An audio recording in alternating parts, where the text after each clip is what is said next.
the time I reach the end of this presentation, I expect you to forget everything.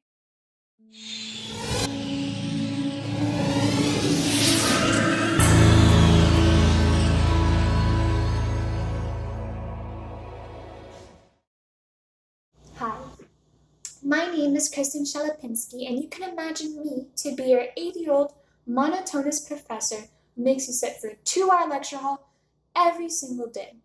Yeah. Today we're going to be learning the art of forgetting.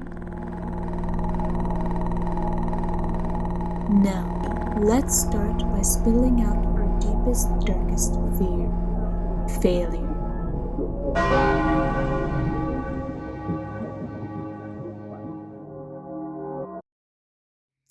We're too quick to judge others based off of one mistake we made, and we actually accept people's judgments down to that one mistake we've made in our lives as a determining factor whether or not we'll be successful or failures overall.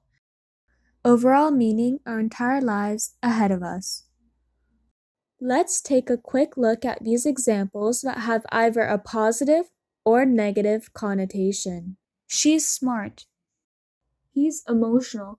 We terribly and very much hate making mistakes. That's why when we see a mistake, our brains go on a bandwagon to post tears on it. This is a learned behavior, and it causes us to reinforce a negative rewarding system of societal stereotypes. But we can look at the brain and how it functions to understand why we should let this negative rewarding system go. Our brains use electrical signals to take in sensory stimuli, whether it being a visual like me, or the dog if you prefer it, or the smell of your favorite food that has your mouth watering before you even see it. Short-term memories, which is the active memory that we are currently aware of, can last up to 20 seconds. Where the neurons are firing, just a fancy way to say communicating, in your prefrontal cortex.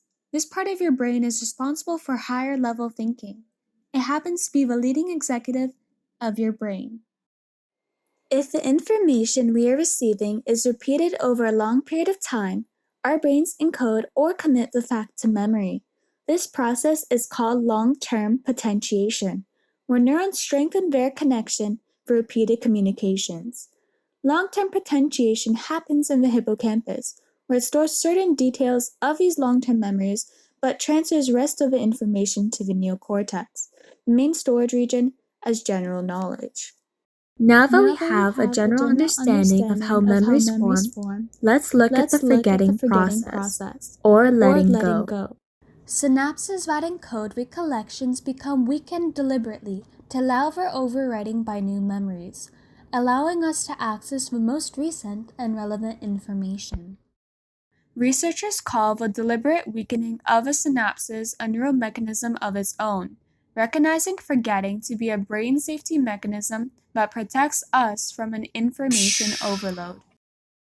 This happens to be your brain's attitude to learning, where mistakes help your brain in being more efficient by forcing you to make a change or changes towards what you know, encouraging open-mindedness towards learning. There is no such thing as no point in trying unless you get it at 100% the first time. So let go of a fearful human's approach to learning and teach society something new. You're such a good boy, yes.